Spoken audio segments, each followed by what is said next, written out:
Well, my guess is that most of you would agree that most of the people of the world today are very materialistic and very money oriented. As a matter of fact, even in the doctor's office today, the doctor mentioned something about winning the lottery. Now, he said it with tongue in cheek because he, like I, don't gamble, and therefore there's no chance of either one of us winning it. If you don't play it, you can't win it. But the chances of winning are so great that it's hard to even calculate the odds. My father used to have a sign in his house that said, you can't take it with you, but you can't go any place without it. Well, theologically, that's wrong. Theologically, you can go someplace without it. You can go to either heaven or you can go to hell. That doesn't matter how much money you have. If you've never trusted in Jesus as Savior, you're not going to heaven. And that leaves the other place for you. Heard a funny story about a man that had worked all of his life hard and amassed a great amount of money. And he made his wife promise that she would take more than half of it and bury it with him, because he wanted to prove to all of his friends, you can take it with you. Well, the day came for his funeral, and they had the casket closed, and one of his wife's friends said, you really didn't do that, did you? You really didn't take most of his money and bury it with him. And she says, well, yes and no. And the lady said, well, what do you mean, yes and no? She said, well, you know, he was a pretty big man, and the casket was just barely big enough for him. And to put all of that money in there wouldn't have worked, so I wrote him a check.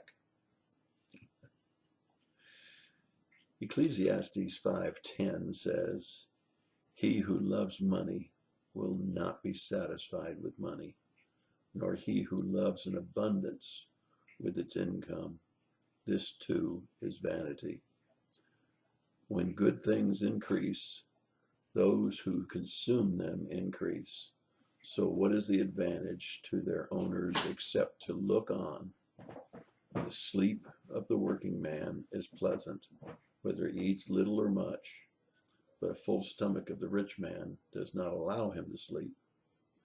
There is a grievous evil which I have seen under the sun, riches being hoarded by their owners to his heart and to his hurt. When these riches were lost through a bad investment, he had fathered a son, then there was nothing to support him. And as he had come naked from his mother's womb, so will he return as he came. He will take nothing from the fruit of his labor that he can carry in his hand. This also is a grievous evil, exactly as a man is born. Thus will he die. So what is the advantage to him who toils for the wind? Catch that phrase, toils for the wind? If you work all your life and amass a great wealth or many material things, and then you die, or you lose it all through bad investments, you've toiled for the wind for nothing. Nothing wrong with money.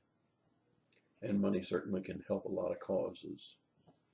And it's good to be generous with your wealth when you have it.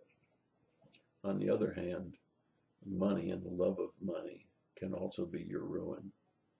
Let's think about it for a minute. Think about what this Ecclesiastes said.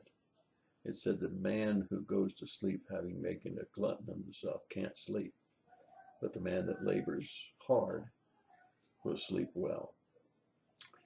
I hope that you'll sleep well tonight, knowing that money is not the secret to happiness.